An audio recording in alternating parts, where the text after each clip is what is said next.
Glória a Deus. Então nós já vimos aqui que os sinais da vinda de Cristo são os eventos da tribulação. Quem vai estar vivendo aqui, olhando para o mundo, os acontecimentos, vai entender que é a tribulação. Muita gente vai saber disso, ok? Esse é o primeiro ponto. Nem todo mundo vai saber, não é verdade? Mas quem tem um pouco de entendimento vai entender que é a tribulação que está rolando. E esses sinais da vinda de Cristo não são para a igreja, porque a igreja é retirada antes da tribulação começar. Esses sinais são para quem ficar aqui, ok? Então, quando vão acontecer os sinais? A nossa segunda pergunta lá está respondida. Os sinais da vinda de Cristo vão acontecer durante o período da tribulação e não agora, conforme as pessoas estão dizendo aí. Ah, os sinais estão acontecendo. Você está interpretando a Bíblia equivocadamente. Os sinais da vinda de Cristo são os eventos da tribulação. A gente já provou isso aqui juntamente com você. Então, nós vamos ver aqui agora a nossa terceira pergunta que nós fizemos lá. Para quem são esses sinais? Então, quem são as pessoas que vão ficar na tribulação para ver os sinais da vinda de Cristo? A igreja não vai ficar, que a igreja é arrebatada antes da tribulação. Então, quem são as pessoas que vão ficar aqui, que vão presenciar esses sinais? Tá certo? Quem são essas pessoas? Nós já sabemos que a tribulação é o grande sinal da vinda de Cristo.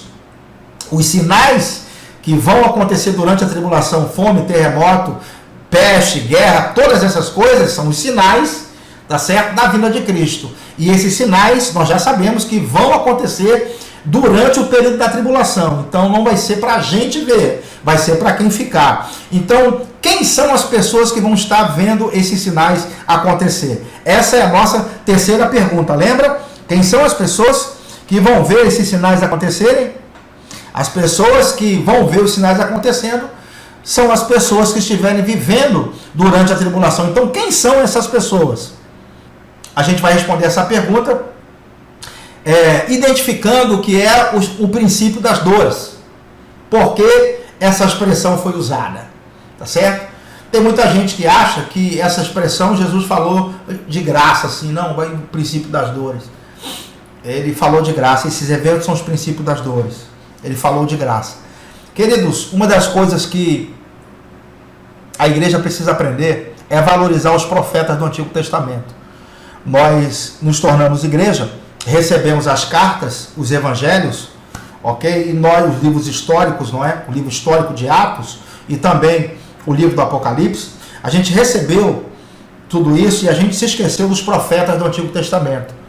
E as profecias só podem ser entendidas se você ir lá nesses profetas, tá certo? Porque esses profetas, o que eles profetizaram, uma parte se cumpriu na primeira vinda de Jesus. A segunda parte vai se cumprir na segunda vinda. Então nós não pregamos sobre a segunda vinda de Jesus. Esse é o problema. Nós pregamos sobre a primeira vinda. Jesus veio morrer por nós e vamos morar para sempre no céu. Essa é a ideia que se prega por aí, por não conhecer os profetas. Então, você não lê os profetas, não entende os profetas, então nunca vai entender as profecias. A chave para se entender as profecias é olhar para os profetas. Deixa eu te dizer uma coisa. Segundo John F. Walworth, um grande especialista em escatologia, autor do livro Todas as Profecias da Bíblia, ele foi reitor em uma universidade lá no Texas. Ele disse que existem cerca de 1000 profecias da Bíblia, das quais 500 já se cumpriram. 500 já se cumpriram no total. Faltam ainda 500 para se cumprir. Então tem muitas profecias que os profetas do Antigo Testamento falaram que precisam se cumprir. E quando Jesus está usando essa expressão princípio das dores, ele está pegando emprestado uma ideia de alguns profetas do Antigo Testamento, porque Jesus lia os profetas, ok? Então vamos ver da onde Jesus tirou essa ideia, o princípio das dores. De qual passagem ele tirou? Uma delas é essa aqui. Eu recebi muito essa passagem aqui nesses dias, de Isaías 26. Eu vou já trazer um gancho sobre isso. Mas vamos ler aqui, princípio das dores. Essa expressão princípio das dores, ela vem da ideia de uma mulher grávida. Tá certo? Uma mulher, quando está para dar à luz, ela sente aquelas contrações bem fraquinhas, tá certo? Aquelas dores bem fraquinhas, e depois as dores vão ficando mais fortes à medida que a hora do parto se aproxima. Então Jesus está usando a ideia do princípio das dores para falar que o que está acontecendo na terra, naquele início que nós lemos em Apocalipse 6, que saíram os 4 cavaleiros, é na verdade o princípio das dores, o início da tribulação. Então, as fomes, as pestes, os terremotos, as guerras que ele cita lá nos 4 cavaleiros, é o iniciozinho da tribulação, o que ele está chamando de princípio das dores. Significa, então, que as dores de parto maiores vão vir ainda pela frente. É isso que ele está falando, isso está só começando a tribulação. Então, o princípio das dores, você pode interpretar como o início da tribulação, porque as dores vão ficar mais fortes ao longo da tribulação, que dura 7 anos. Então, logo no primeiro ano da tribulação, nos primeiros anos da tribulação, vão acontecer essas coisas que nós estudamos um pouco atrás, em alguns slides atrás: guerras, fome, peste, terremotos, e nós vimos que os cavaleiros trazem isso. Beleza? Então Jesus pegou essa ideia sobre o princípio das dores porque se refere a dores de parto. Então, quem é que vai sofrer essas dores de parto? A nossa pergunta não é para quem serão os sinais? A nossa pergunta não é? Ou seja, quem é que vai estar na tribulação? A nossa pergunta não é essa. Para quem serão os sinais? Quando a gente já sabe. Os sinais ocorrerão durante a tribulação. Então, para quem serão os sinais? Os sinais serão para quem estiver vivendo na tribulação. Então, quem vai estar vivendo na tribulação? A gente vai agora descobrir quem são as pessoas que vão ver esses sinais. A igreja não é, porque ela já saiu antes da tribulação começar. Beleza? Está livre, graças a Deus. Então, a igreja não vai ver esses sinais aqui. Tranquilo? Então, a gente agora vai descobrir para quem são esses sinais. Quem vai estar vivendo na tribulação nesse período, e vamos agora descobrir. Vou ler Isaías 26, hein? Como a mulher grávida, quando se lhe aproxima a hora de dar à luz, se contorce e dá gritos nas suas dores, assim fomos nós na tua presença, ó Senhor. Concebemos nós e nos contorcemos em dores de parto. Ele fala, mas o que demos à luz foi vento. Não trouxemos à terra livramento algum, e não nasceram moradores do mundo. Observe que ele está falando que como uma mulher grávida dá grito em suas dores, assim fomos nós diante de ti, ó Senhor. Quem é que está falando isso aqui? Que está sentindo dores de parto? Quem é que está falando isso aqui? Isso aqui, quem está falando, é a nação de Israel. Lembra dos 3 povos, daquela chave poderosa que nós pegamos? Importantíssima. Ela diz que existem 3 povos com os quais Deus trata na Bíblia. Gentios, judeus e igreja, ok? Então, quem está sentindo as dores de parto aqui é Israel. Eu vou te provar. Vamos continuar? Aí, vamos ler aqui o versículo que eu recebi esses dias. Com mais frequência foi esse aqui, perguntando se a gente já estava vivendo esse período já, né, dos sinais. Olha aí. Vamos lá. Vai, pois, povo meu. Qual povo ele está se referindo? Ao povo judeu. Não é? Ao povo judeu. Ó, vai, povo meu, entra nos teus quartos e fecha as tuas portas sobre ti. Esconde-te só por um momento até que passe a ira. Essa palavra ira aqui é a palavra hebraica zan. E ela significa indignação ou ira. Só tem 2 possíveis interpretações. Ou indignação ou ira. E eu vi muita gente botando pestes aqui, ó. Até que passe a peste. Dizendo que nós devemos estar em casa até que passe o coronavírus. Olha o pessoal trazendo, interpretando a Bíblia de fora para dentro. Percebe como que a interpretação começa a ser bagunçada? Olha, ele está dizendo que vem, vai, povo meu, entra nos teus quartos, fecha as tuas portas sobre ti, pois esconde-te só por um momento até que passe a ira. E aqui as pessoas colocaram como pestes para dizer que estava se referindo a esse período que nós estamos vivendo aqui. Nós já entendemos que os sinais são para quem estiver vivendo na tribulação, e nós agora estamos identificando para qual povo esses sinais estão cumprindo, e qual povo vai estar na tribulação. E nós já estamos entendendo aqui que ele está falando com os judeus, porque os judeus vão passar pela tribulação, e a igreja vai ser arrebatada antes. Pois ele diz, pois eis que o Senhor sai do seu lugar para castigar a iniquidade. Essa palavra ira se repete muito, principalmente por Isaías, se referindo ao período da tribulação, o qual Israel vai ser o protagonista. Eles vão passar pela tribulação, tá certo? Pois eis que o Senhor sai do seu lugar para castigar a iniquidade dos moradores da terra. A terra descobrirá o sangue quem bebeu, e já não encobrirá aqueles que foram mortos. Obviamente que a tribulação, ela não atinge apenas os judeus, ela atinge o mundo todo. Os moradores da terra, de uma forma geral, serão castigados. Mas o foco será Jerusalém e o foco será o povo judeu, beleza? Quem é esse povo aqui que está sofrendo dores de parto? Obviamente que se refere ao povo judeu. Então Jesus, quando fala sobre o princípio das dores, ele está falando de algo que os judeus conheciam. Estava falando para um público judeu, porque os discípulos eram judeus e eles conheciam as profecias. Ok? Então, quem está sentindo dores de parto aqui é a nação de Israel. Vamos para mais um texto? Esse é mais contundente. Jeremias 30. São essas as palavras que disse o Senhor acerca de Israel e de Judá. Então observe que o que ele vai dizer aqui agora é para Israel e para Judá. Então não é para a igreja, é para Israel e para Judá especificamente. Assim diz o Senhor: ouvimos uma voz de tremor e de temor, e não de paz. Perguntai, pois, e vede se acaso um homem tem dores de parto. Mais uma vez, se referindo às dores de parto para Israel e Judá. No texto que nós lemos em Isaías 26, o contexto é de tribulação para a nação de Israel. E o texto que nós estamos lendo aqui, o contexto é tribulação e ira. Ira e tribulação é a mesma coisa, se você quiser, você pode interpretar assim, porque essa palavra ira, ela se refere ao período da tribulação, ok? Então aqui você vai ver que o homem está sentindo dores de parto. Feita uma pergunta: ouvimos uma voz de tremor e de temor e não de paz. Perguntai, pois, e vede se acaso um homem tem dores de parto. Porque vejo, pois, cada homem com as mãos na cintura, como a que está dando à luz. E por que se tornam pálidos todos os rostos? Falando sobre o período da tribulação. Que grande é aquele dia e não há outro semelhante. Jesus disse que não vai haver nenhum tempo de tribulação igual ao período que vai haver. Então o profeta aqui, ele está dando a mesma ideia que Jesus falou lá. Não vai haver nenhuma tribulação como essa. E ele diz: é tempo de angústia para Jacó. Meu pai não é Jacó.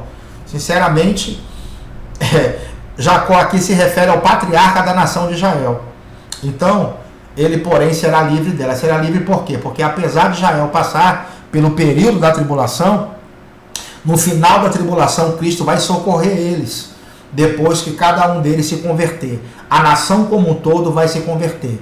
O que está acontecendo é que, durante o período da tribulação, Israel estará sofrendo os horrores da tribulação e o coração de pedra será amolecido. E eles vão se converter, como está escrito em Zacarias 12:14, a nação toda. E Romanos 11, Paulo vai falar também da conversão da nação, se eu não me engano, no versículo 28 e 29, quando ele diz que todo Israel será salvo, porque ele está repetindo justamente as profecias de Zacarias, de Ezequiel e também de Jeremias, tá certo? Então, a nação como um todo vai se converter, e Jesus falou sobre o princípio das dores, porque justamente ele está repetindo essas ideias que os profetas falaram sobre Israel, que a nação iria sofrer dores de parto, ok? Então, para quem é a tribulação? É a pergunta, né? Quem é que vai ver os sinais da vinda de Cristo? Quais são os povos que estarão aqui? Os dois, os gentios e os judeus, ok? Então, os judeus e os gentios são aqueles que irão passar pelo período da tribulação, porque a igreja vai ter saído antes. Então, a gente já respondeu a nossa terceira pergunta, não é? Para quem é a tribulação? A gente já respondeu essa terceira pergunta. Agora vai fazer sentido para você o texto da mulher de Apocalipse 12. Agora sim vai fazer sentido para você, tá certo? Então, quem é essa mulher de Apocalipse 12? Veja só que a mulher está grávida, ela dá gritos sentindo dores de parto. A mulher de Apocalipse 12 sente dores de parto. Essa mulher de Apocalipse 12, ela é a nação judaica sentindo as dores de parto, conforme os profetas disseram, conforme Jesus falou sobre o princípio das dores. Observe como é importante estudar as profecias. Eu vou provar que essa mulher aqui é Israel, tá bom? Então vamos lá. Eu quero te provar que ela é Israel, passando pela tribulação. Já vimos a ideia da questão das dores de parto se referindo a Israel lá no Antigo Testamento, tanto no texto de Isaías quanto no texto de Jeremias, tá certo? E vimos também, não é, que a expressão princípio das dores se refere ao início da tribulação. Agora, a gente vai ver aqui essa questão das dores de parto, já a mulher sentindo já os gritos, dizendo que o período do parto já está próximo, então as dores são mais intensas. E eu quero te mostrar isso em Apocalipse 12, provando que essa mulher é Israel. A primeira dica que eu te dou, quando você for interpretar alguma figura ou símbolo, principalmente no livro do Apocalipse, é muito importante que você observe como a figura se apresenta no texto. E aqui nós vemos, tudo é importante. A coroa que ela está, o diadema que ela está, como ela está vestida, se tem algum objeto em volta, tudo é muito importante para que você possa determinar que figura é essa. Então vamos lá aqui, ver que essa mulher, ela está vestida do sol. Vamos ler o texto primeiro, né? E viu-se um grande sinal no céu, uma mulher vestida do sol, tendo a lua debaixo dos seus pés e uma coroa de 12 estrelas sobre a sua cabeça. Estava grávida e com dores de parto, ó.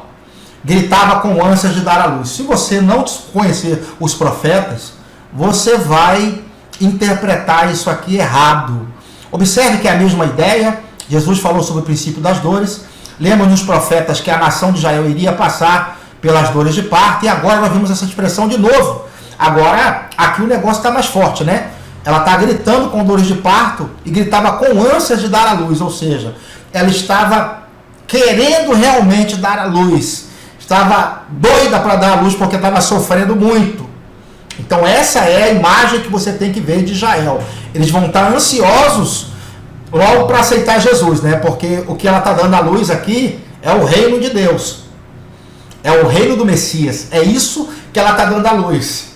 Ok? Chegou a hora do reino nascer. Eu vou explicar isso melhor lá na frente. Mas vamos aqui então ver essa figura aqui por completo. Antes de eu falar sobre isso. Vamos lá. E viu-se um grande sinal no céu, uma mulher vestida do sol. Ou seja, ela está vestida do sol, ela tem a lua debaixo dos pés e um diadema de 12 estrelas na sua cabeça. Então, vou fazer uma pergunta aqui para você. Aonde você encontra esses três elementos juntos? Onde você encontra? Sol, lua e 12 estrelas. Aonde? Se você pegar aí uma Bíblia com concordância e colocar na busca, colocar aí Sol, Lua e 12 estrelas na Bíblia, você vai direto para o sonho de José. Diretamente. Em Gênesis 37, 9, vai dizer: e teve José outro sonho, e o contou a seus irmãos, e disse: eis que tive ainda outro sonho, eis que o sol e a lua e 11 estrelas se inclinavam a mim. Observe que ele diz que o sol, a lua e 11 estrelas se inclinavam perante ele. Esses elementos aqui, o sol é Jacó, o seu pai. A lua é Raquel, a sua mãe. E as 11 estrelas são os 11 irmãos dele. Obviamente que ele é a 12ª estrela. Então o que nós estamos vendo aqui, ó, nessa figura de Apocalipse, deixa eu voltar aqui, né? Peraí.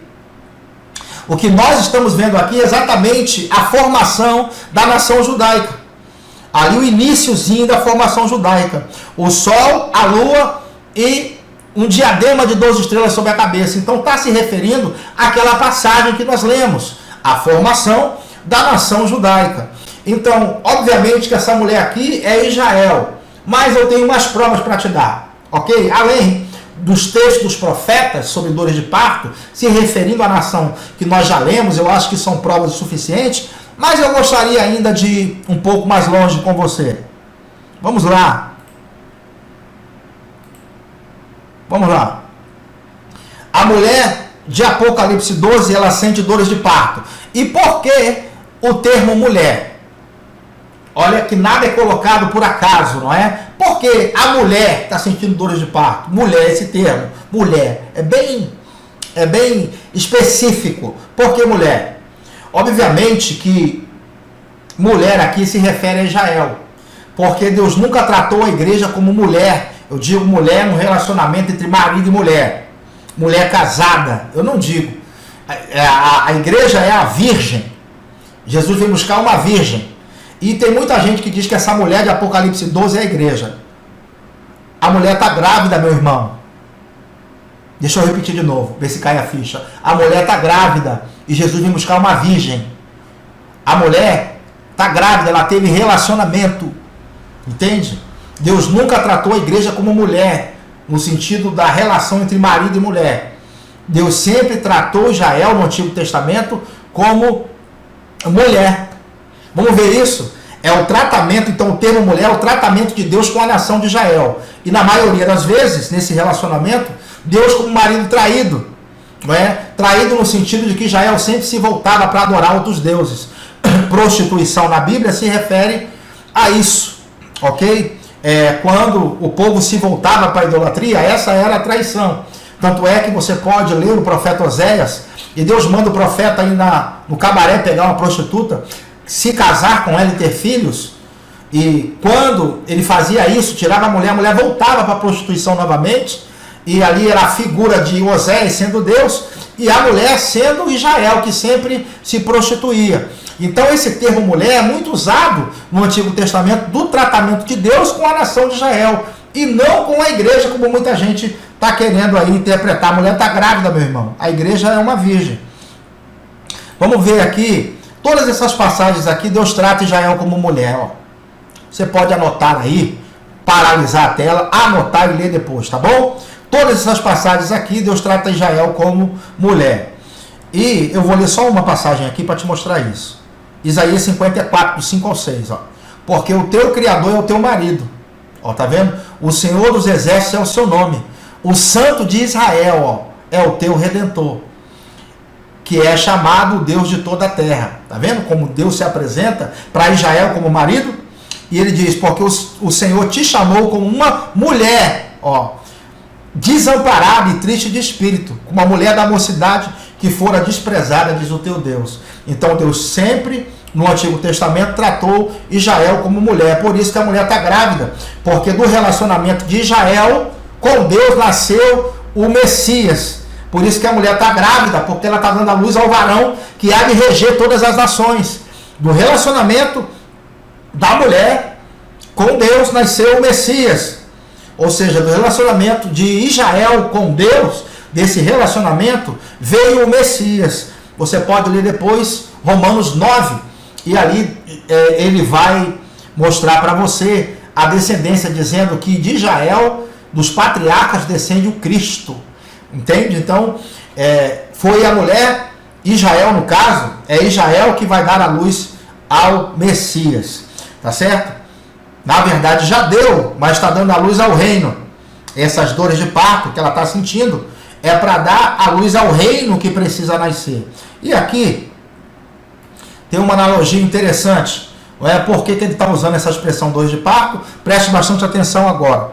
Olha, na primeira vinda de Jesus, Jesus veio, ofereceu o reino, e os judeus disseram, não queremos que você reine sobre nós. Imagina aí você esperar alguém durante 1500 anos, essa pessoa aparecer, e você disser assim, rapaz, volta outro dia, porque você não tem cara de Messias não, você não é o Messias.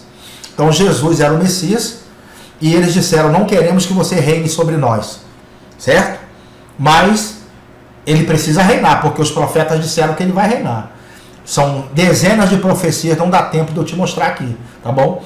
Então Jesus precisa reinar, mas Israel disse, não queremos que você reine sobre nós.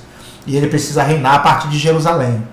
Então, eles disseram não, certo? Então é mais ou menos assim, uma mulher quando está sentindo dores de parto, uma mulher quando está grávida, ela não tem domínio sobre o seu corpo. Na hora do parto, quem manda é a criança, é ou não?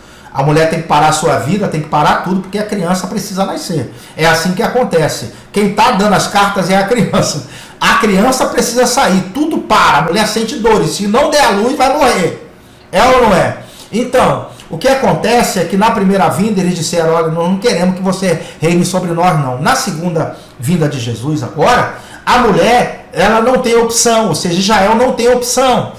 É como uma mulher sentindo dores de parto. O reino precisa nascer e vai nascer debaixo de dores. Ou seja, as contrações estão aumentando e a mulher vai implorar para que o reino nasça. Ou seja, aquele Jesus que foi rejeitado, agora ele vai ser implorado para ser aceito. E aí se cumpre Jeremias, que fala da conversão da nação, que o coração dele seria circuncidado. Ezequiel 36, que fala que eles iriam nascer de novo. Se cumpre Romanos 11, que Paulo fala que todo Israel será salvo. Se cumpre Zacarias 12, Zacarias 14, que diz que do menor ao maior, eles vão olhar para aquele a quem transpassaram, que foi Jesus, e olharão para aquele a quem transpassaram, e do menor ao maior, a nação como um todo vai se converter. Então a nação de Israel precisa se converter, queridos irmãos, para que se cumpram as profecias que os profetas disseram. Então por isso as dores de parto, porque dessa hora o reino precisa nascer, ok? Então por isso essa expressão, dores de parto. Paulo aqui vai falar sobre esse tempo. Ele diz, pois que quando disserem a paz e segurança, percebe que não tem sinal nenhum? Então lhe sobrevirá repentina destruição, ou seja, vai ser de repente. Aqueles eventos que nós vimos lá, guerras, fome, peste, terremoto, eles vão acontecer de uma forma contínua e de repente. E ele diz, como as dores de parto, percebe? Aquela que está grávida e de modo nenhum escaparão. Falando, não é, desse tempo da tribulação que vai ser como se fosse uma mulher dando à luz. E justamente Jael sentindo essas contrações. Observe que ele fala que de modo nenhum escaparão. Ele não diz escaparemos, como se a igreja passasse pela tribulação. Ele fala assim, de modo nenhum escaparão, ou seja, eles não vão escapar. A gente vai, porque a gente vai ser arrebatado antes desses eventos, ok? E aqui eu queria também te dar um outro versículo, eu teria outros, mas esse não é o assunto. Você pode ver meu vídeo aí no canal, 7 razões do porquê a igreja não passa pela tribulação, e aí eu estou dando muito mais base para isso, que a igreja não passa, mas eu vou ler aqui 1 Tessalonicenses 5 como um bônus aqui para você. Mas nós que somos do dia, sejamos sóbrios, vestindo-nos na couraça da fé e do amor, tendo por capacete a esperança da salvação, porque Deus não nos destinou para a ira. Lembra que a tribulação é chamada no Antigo Testamento como ira, ou como indignação? Aqui diz que Deus não nos destinou para a ira, ou seja, a igreja não é destinada para a ira, ou seja, não é destino da igreja passar pela tribulação, é destino para Israel e é destino para os outros gentios, mas para a igreja não. Lembra dos 3 povos? Gentil, judeu e igreja. A tribulação não é destinada para a igreja, Paulo está falando aqui. Mas para Deus não nos destinou para a ira, mas para a aquisição ou para alcançarmos a salvação por nosso Senhor Jesus Cristo, ok? Então vamos agora para a fase final da nossa exposição. Certo que foi uma exposição longa, eu não pensei que seria tão longa, mas eu acredito que você precisa ouvir essas coisas. Que sinal? A última pergunta. Lembra que os discípulos fizeram 3 perguntas para Jesus? E nós estamos norteando as respostas, aquelas 4 perguntas que fizemos no começo, a essas 3 perguntas aqui. Lembra? Quando acontecerão essas coisas, que se refere à destruição do templo, que sinal haverá da sua vinda? E nós já sabemos que os sinais da vinda de Cristo são os eventos da tribulação, que Jesus ali está narrando. E agora a última pergunta que os discípulos fizeram para Jesus sobre o fim do mundo, né? Que sinal haverá do fim do mundo? Que sinal haverá do fim do mundo? Pronto. Aí já é um outro sinal. E para explicar esse outro sinal, ok? Eu vou falar sobre as 2 eras. E o que são as 2 eras? Bom, queridos, talvez você não saiba, mas os judeus, eles acreditavam em 2 eras. Eles acreditavam nessa era presente e acreditavam numa era por vir. A era presente, eles chamavam de presente século, ou presente era, tá certo? E esse presente século é mau. Paulo fala lá em Romanos 12, diz, não vos conformeis com esse século, ou com essa era, mas transformai-vos pela renovação da vossa mente. Porque a palavra para era e a palavra para mundo aqui é a mesma palavra, é a palavra grega aion. E aion, ou pode significar o cosmos, né, o universo, pode significar o planeta como um todo, ou pode significar também um período de tempo. E nesse caso, era aqui é período de tempo. Então, o judeu acreditava que essa era, ela tinha um tempo de validade. Essa presente era, o presente século, é mau, é ruim. Ok? E esse século, ou essa era, precisava terminar. Precisava acabar. A crença judaica é essa, tá certo? Para eles, essa era iria terminar. E para essa era terminar, só se fosse com uma intervenção divina. Deus precisaria agir nos acontecimentos da humanidade, intervir, para que essa era má pudesse ir embora e para que viesse uma era boa. Uma era de paz, uma era de prosperidade, onde eles iriam viver em paz, onde eles iriam viver para sempre. Ok? Então os profetas do Antigo Testamento falaram nessas duas eras.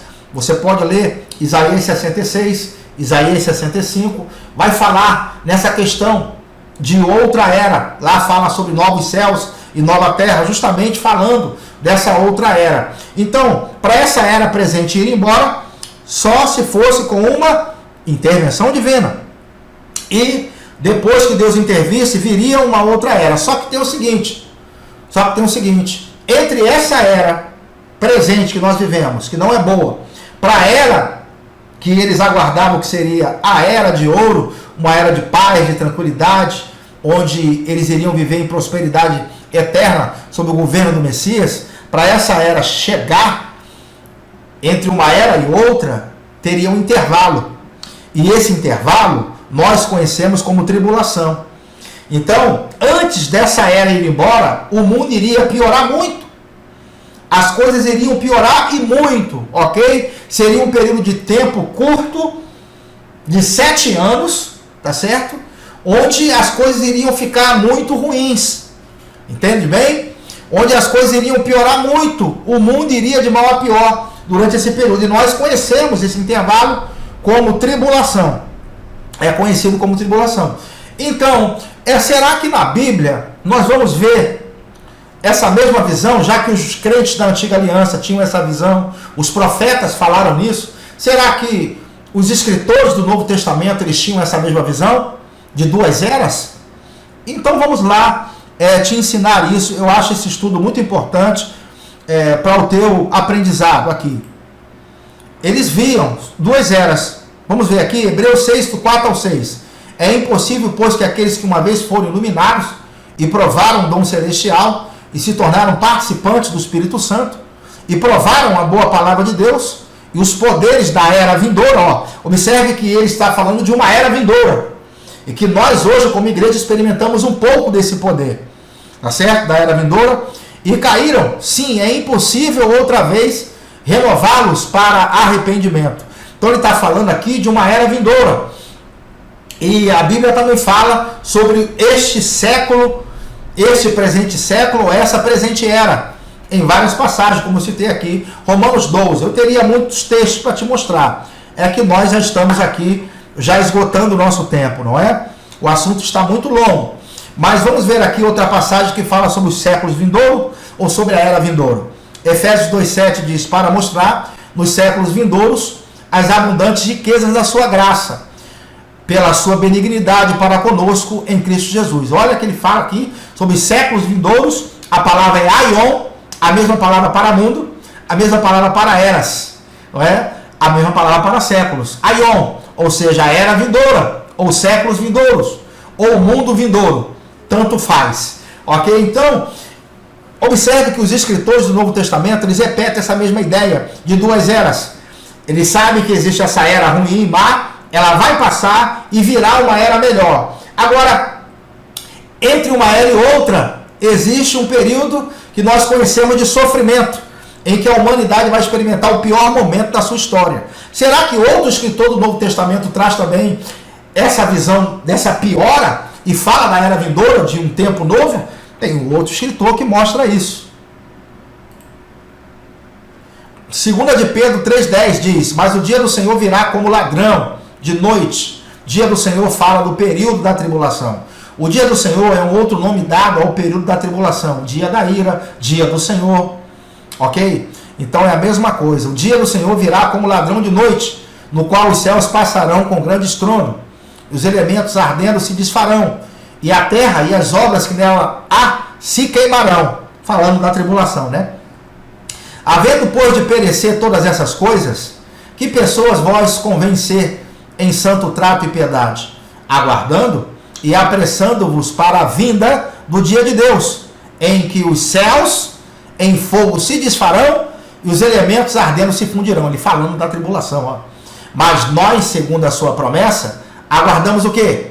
Novos céus e nova terra em que habita a justiça. Ele está repetindo Isaías 65 e Isaías 66, falando dos novos céus e da nova terra, ou seja, da nova era que iria surgir. Então ele está falando aqui dessa era presente, fala desse período de tribulação em que a terra vai passar, e fala também da nova era que virá, novos céus e nova terra onde habita a justiça, ou seja, sem pecado, sem impiedade. Essa era a visão dos judeus. Será, meus irmãos, que no livro do Apocalipse eu vejo essa mesma divisão aqui?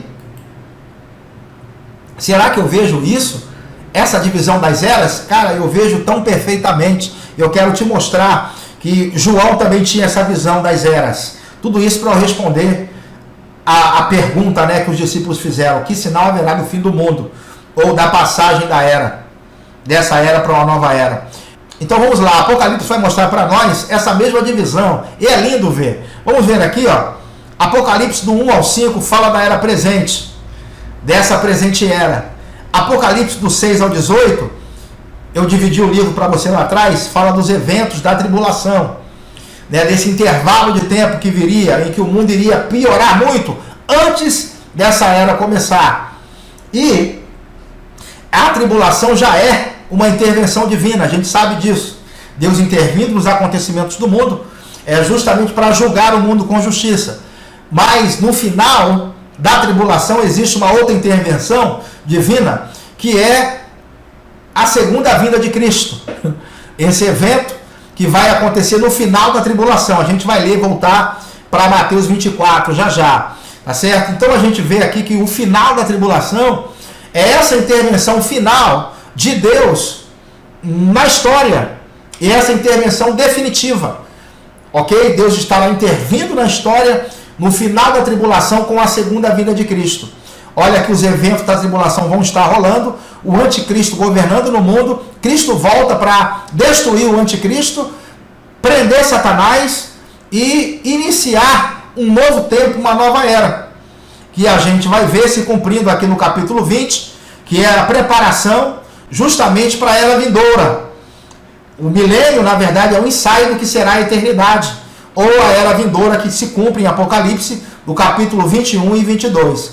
Então, Apocalipse do 1 ao 5 é a era presente, do 6 ao 18 é o intervalo de tempo que os judeus acreditavam que teria entre uma era e outra. O capítulo 19 e 20 é a intervenção divina, Deus intervindo nos acontecimentos do mundo. Capítulos 21 e 22 já é a era vindoura, ou os séculos vindouros, ou a nova era, né, que o judeu acreditava que iria acontecer. Então o próprio livro do Apocalipse, ele está dividido nessa mesma ideia, nesse mesmo escopo. E agora a gente vai entender a pergunta, a última pergunta que os discípulos fizeram. Qual sinal seria, que sinal seria, né, que iria mostrar o fim dessa era? Essa era a pergunta que foi feita. E sobre o fim dos tempos, ou o fim do mundo, ou o fim dessa era? A última pergunta, né? Então, que sinal vai mostrar o final dessa era? É a terceira pergunta que os discípulos fizeram para Jesus. A palavra para fim aqui, existem duas palavras no grego para fim. Uma é telos, que significa o fim de tudo, né? O fim de todas as coisas, o fim em si mesmo, como o final de um filme. E uma outra palavra é a palavra suntélia. Essa palavra é ato ou efeito de completar o que começou. No dicionário, se você for procurar um dicionário em grego, você vai ver que suntélia para fim aqui, e é exatamente essa palavra que está aqui. O dicionário vai mostrar que a palavra não é telos, e sim suntélia, significa conjunto de eventos que levam ao fim, ou ato ou efeito de completar o que se começou. Então nós percebemos que Deus, ele intervém nos acontecimentos do mundo com julgamento, no início da tribulação, e permite a ação livre de Satanás e também do anticristo. Ele permite o cerco aos judeus, a perseguição a eles, ele tira a proteção de sobre a terra, e ele no final intervém.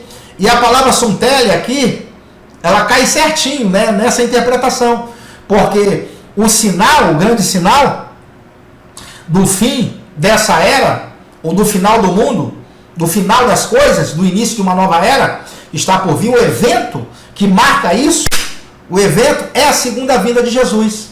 Então, a segunda vinda de Cristo é o grande sinal, né? Já no final da tribulação, quando Cristo voltar, esse grande sinal, tá certo? Vai marcar o final dessa era, o final desse mundo, e o início de uma nova era, de um novo mundo. Entende bem? Então, se nós tivermos aqui que dizer qual é o sinal que vai marcar o final dessa era, é justamente a segunda vinda de Cristo, quando ele vir no céu. Rapaz, olha lá o grande sinal, Cristo está voltando para dar um jeito nessa terra, e vai ser alívio para aquelas pessoas que confessaram a ele. Agora, para aquelas pessoas que não confessaram, vai ser choro e ranger de dente, como você lê em Mateus 25 e Apocalipse 19, que nós estaremos estudando no próximo vídeo, tá certo? No próximo vídeo eu vou falar sobre essa segunda vinda de Cristo e o desfecho de tudo. É a quem ele vai julgar, quando ele vai julgar e como ele vai julgar, tá certo? Então eu estarei trazendo para você, ainda vou preparar isso, tá certo? Você tenha calma comigo, demora muito para preparar uma aula como essa, passei o dia inteiro preparando essa aula, agora já está chegando aí a 10 horas da noite, olha a hora que eu estou terminando de fazer, de gravar tudo, de preparar tudo, então dá trabalho, né? Estou desde cedo fazendo isso, na verdade desde anteontem fazendo o esboço. Então, assim, tenha paciência conosco, vou gravar isso para você, tá certo? Então, o sinal do fim dessa era é justamente a segunda vinda de Cristo. E eu quero te mostrar isso, Cristo intervindo, lá em Mateus 24. Vamos ler? Quando, pois, vides que a abominação da desolação, de que falou o profeta Daniel, está no lugar santo, quem lê entenda, e aqui a abominação da desolação se refere ao anticristo, tá certo? Ele tem esse nome, abominação da desolação, porque a palavra abominação aqui é a palavra grega bidelugma, que significa macular aquilo que é santo, profanar o sagrado. Então ele vai se sentar no lugar santo. O lugar santo aqui se refere justamente ao monte do templo, ao lugar onde era o antigo templo de Salomão, tá certo? Lá no Monte Moriá.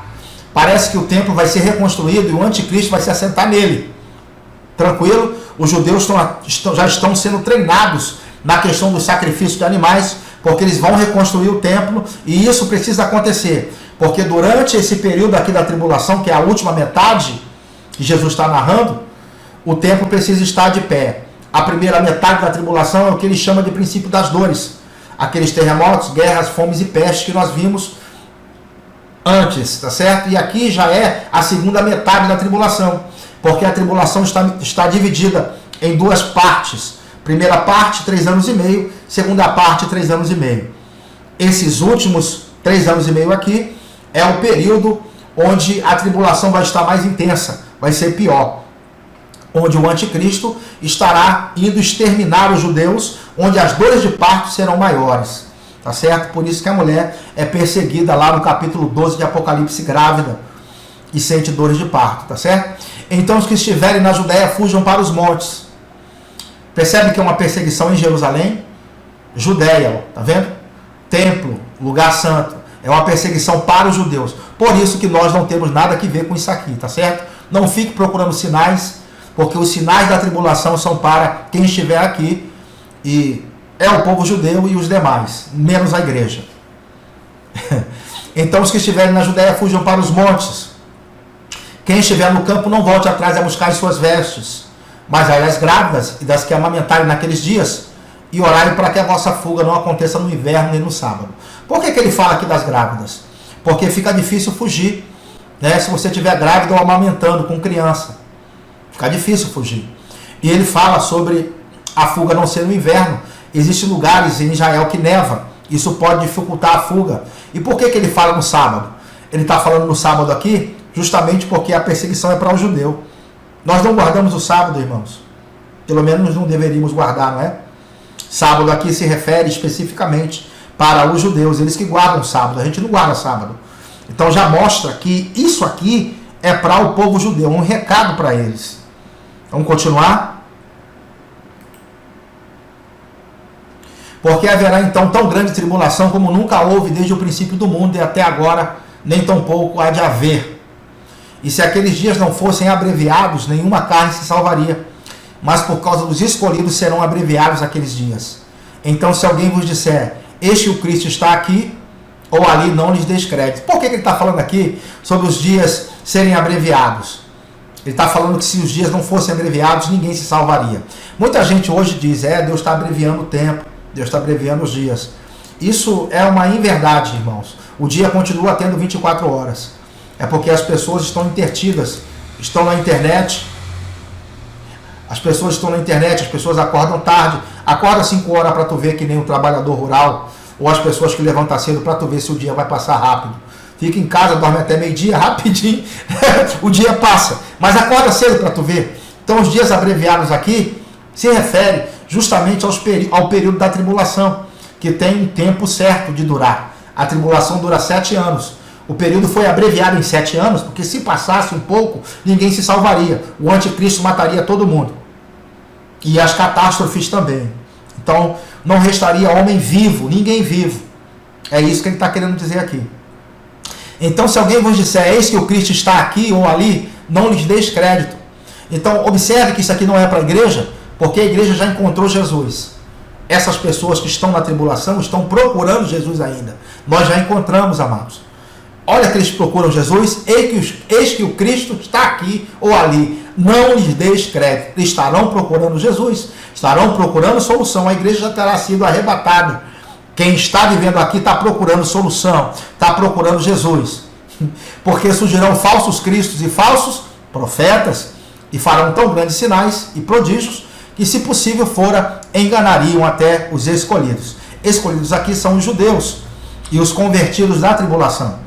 Tá certo? Que vai haver conversão durante a tribulação. Tem vários vídeos meus aqui no canal que falam sobre isso. E agora, que sinal haverá então do fim dessa era? Né? A terceira pergunta. Vou responder agora. E logo depois da tribulação daqueles dias, ou aflição, algumas versões trazem tribulação e eu prefiro. A palavra aqui é certa, é tribulação. E logo depois da aflição, da tribulação daqueles dias, ou seja, Cristo só volta depois da tribulação, no evento da segunda vinda. Ele leva a igreja em secreto no arrebatamento antes, e a segunda vinda é diferente de arrebatamento, nós já vimos aqui. No final da tribulação é que acontece a sua segunda vinda. Lembra? Ele diz, logo depois da aflição, da tribulação daqueles dias, o sol escurecerá, a lua não dará a sua luz, e as estrelas cairão do céu, e as potências do céu serão abaladas. Então aparecerá no céu o sinal, tá vendo? Do Filho do Homem. Ele não perguntou que sinal haverá do fim dessa era, ou do fim do mundo, não perguntou? O grande sinal do final dessa era é justamente a minha vinda, ou seja, Cristo voltando, né? Então esse aqui é um sinal que todos vão ver, porque ele fala assim, todas as tribos da terra se lamentarão e verão vir o Filho do Homem vindo sobre as nuvens do céu com poder e grande glória.